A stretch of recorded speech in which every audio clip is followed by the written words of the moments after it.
श्रावण के महीने में किसी भी एक सोमवार को अगर व्यापार नहीं चल रहा है, नौकरी नहीं मिल रही है, तो कोई तकलीफ आ रही है, तो कोई कष्ट आ रहा है, कोई रोग बढ़ रहा है, डॉक्टर से ऐसा लग रहा है कि ये बड़ी बीमारी बताने वाला है, शरीर में कोई गांठ पड़ गई है और वो जांच के लिए गई है, तो बिल्कुल श्रावण के महीने में किसी भी एक सोमवार को गंगा जल लेकर जाइए शिव मंदिर में, शंकर जी के मंदिर में थोड़ा सा गंगा जल नंदी को समर्पित कर कर, थोड़ा अशोक सुंदरी को समर्पित कर कर, थोड़ा गणेश और कार्तिकेय को समर्पित कर कर, थोड़ा सा गंगा जल जया विषहारा शामरी बारी दौतली और देव को समर्पित कर कर, थोड़ा सा गंगा जल शिवलिंग पर समर्पित कर दो और उस गंगा जल को वापिस झेल कर लेकर आओ। 3 दिन तक लगातार उस गंगा जल को पीना प्रारंभ करो। उसके बाद जांच के लिए आप कहीं पर भी जाइए, बाबा कृपा जरूर करेगा, ये निश्चित। ये शिवलिंग जलाधारी, यहां से जल अशोक सुंदरी के पास में से नीचे की ओर गिर रहा, ठीक है। बेलपत्र नहीं है आपके पास चढ़ाने के लिए, मत चढ़ाओ। जल नहीं है चढ़ाने के लिए, मत चढ़ाओ। अक्षत नहीं है चढ़ाने के लिए, मत चढ़ाओ। पुष्प नहीं है शिव जी को चढ़ाने के लिए, मत चढ़ाओ। शमी पत्र नहीं है, मत चढ़ाओ।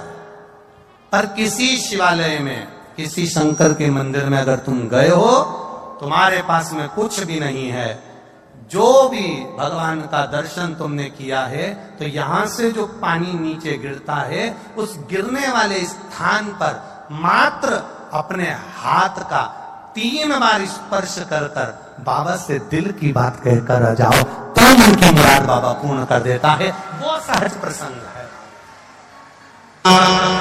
पहला दिन एक बेलपत्र शिव को अपनी मनोकामना कर कर रोग धोग बीमारी तकलीफ कष्ट दूर करने के लिए शंकर के शिवलिंग पर अगर बन सके तो मंदिर में, आप लोग तो यहाँ हैं तो देवाधिदेव महादेव कंकर शंकर को चढ़ाओ। और अगर बेलपत्र नहीं हो तो बेलपत्र जो चढ़ी हुई हो उसी को धोकर वापिस चढ़ाओ। वापिस और सावन का महीना है, दिल से बाबा को ले जाए।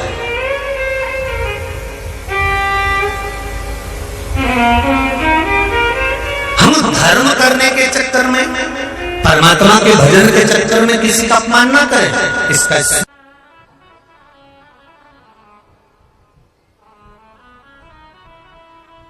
जब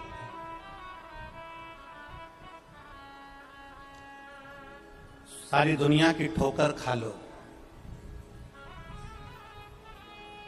सारी दुनिया के हाथ जोड़ लो, सारी दुनिया से निवेदन कर लो, और उसके बाद भी तुम्हारी दुख की घड़ी समाप्त नहीं हो, तब प्रयास करना तुम्हारे घर में कोई गमला हो, कोई पौधा लगा हो, जो भी पौधा लगा, हम ये नहीं कहेंगे कि वो गुलाब का है कि गेंदा का है कि शमी का है कि बेलपत्री का है, जो पौधा तुम्हारे घर में लगा, जो पौधा, एक प्रयास करना। अभी सावन चालू हुआ है, अगर तुम्हें लगता है कि मेरी दुख का समय समाप्त नहीं हो रहा, मेरी दुख की घड़ी समाप्त नहीं हो रही, तो घर में रहने वाले जितने लोग आस्था चैनल पर कथा सुन रहे हैं, जितने फेसबुक यूट्यूब पर कथा सुन रहे हैं, और जितने पुष्कर राज की इस पावन धरा पर बैठकर कथा सुन रहे हैं, उनसे निवेदन करेंगे, श्रावण 2 सावन अब की बार हैं, एक अधिक मास का भी पड़ेगा और एक श्रावण ये पड़ेगा। ये जब 2 श्रावण पड़ते हैं तो इसमें हरि और हर का मिलन होता है, हरि और हर का मिलन, क्योंकि अधिक मास जो है वो भगवान पुरुषोत्तम का है, भगवान विष्णु का, और सावन के मध्य में अगर पड़ रहा है तो देवाधिदेव महादेव के साथ भगवान हरि का मिलन हुआ है, इसलिए इसको हरिहर श्रावण कहते हैं।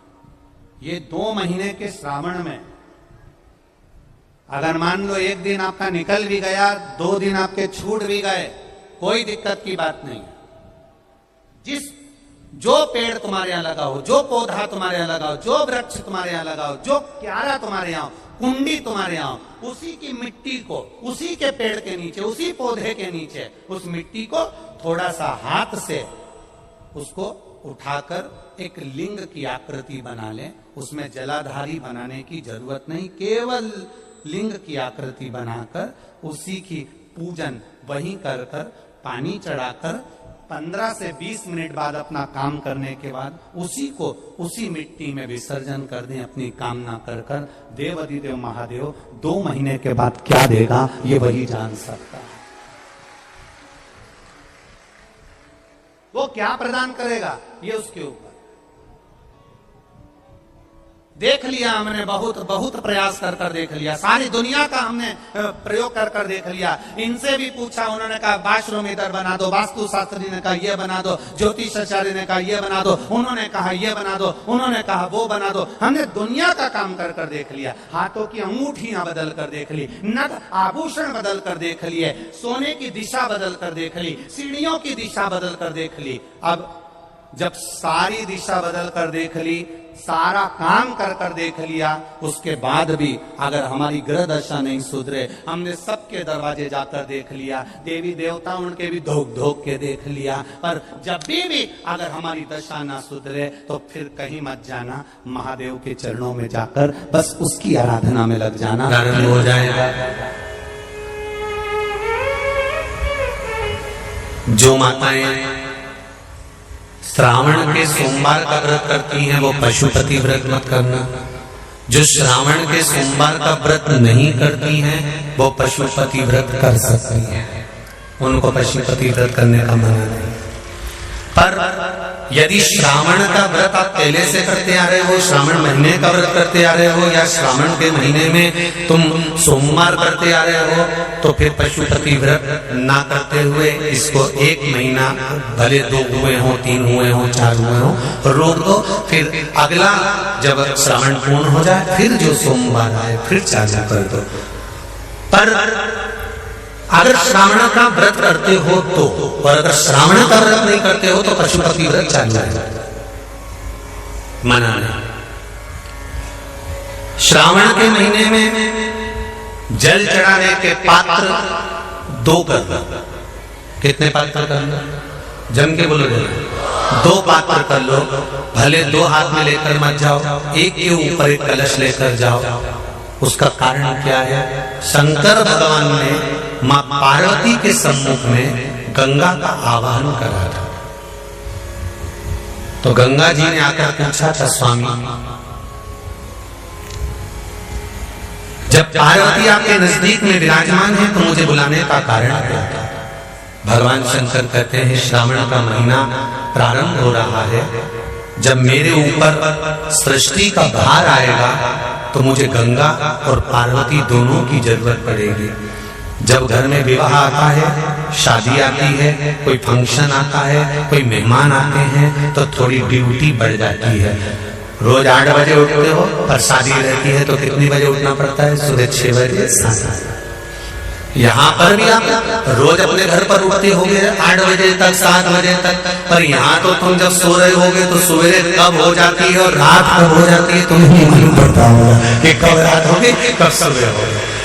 लोग ढोलक पीते 11, 12, 1 और तुम्हारी लग गई झपकी और बज गई 3:30, सब लग गए लाइन में नहाने और तुम भी भगी जल्दी से नहाने। और नहाने भी कहा जाए तो माता इतनी चतुर, उन्हें का बरसती हो रही है जल की। भगवान भी सोच समझ के पानी गिराता था, 3 बजे से गिराना चालू करता था 6 बजे तक। उस बीच में भगवान को भी मालूम है मिश्रा जी कहां से नल लाएगा, इसलिए उन्होंने चारों तरफ से पानी गिराया। बोलो सही है कि गलत है?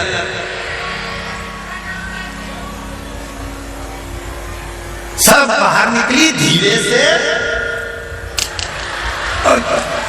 इतनी चतुर राम जी, गजब की चतुर लोग आया है, गजब।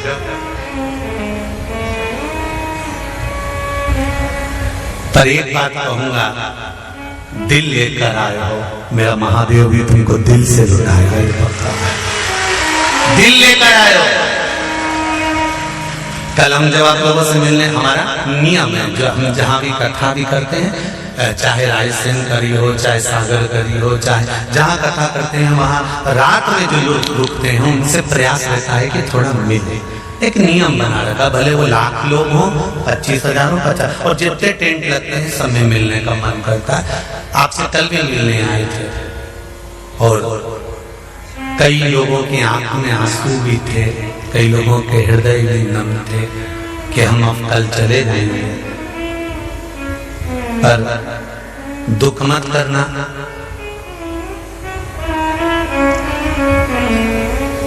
दूसरा कोई स्थान हो, वहां से जाओ तो वापिस आने की गारंटी है कि नहीं है, पर यहाँ तो सील और ठप्पे लगाकर भेजता है कि वापिस बुला लेगा।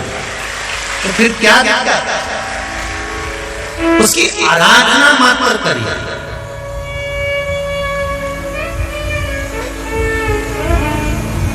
खूब धनपति भी बैठे हैं, खूब, आप लोगों में कोई कमी नहीं है। किसी की यहाँ जमीन है तो किसी की गाड़ी है, तो किसी का बंगला है, किसी की सत्ता है, किसी का आनंद है, बहुत बैठे हैं। पर आप लोगों ने 7 दिन जो कथा, एक ये पटिया लगा हुआ है, तख्ता लगा हुआ है, और उस पर आराम से सोकर 7 दिन कथा का रस स्वादन जो करा है, वो जिंदगी भर नहीं भूल पाओगे। बाबा इतना देगा कि आप लोग उसकी कृपा ही दर्शन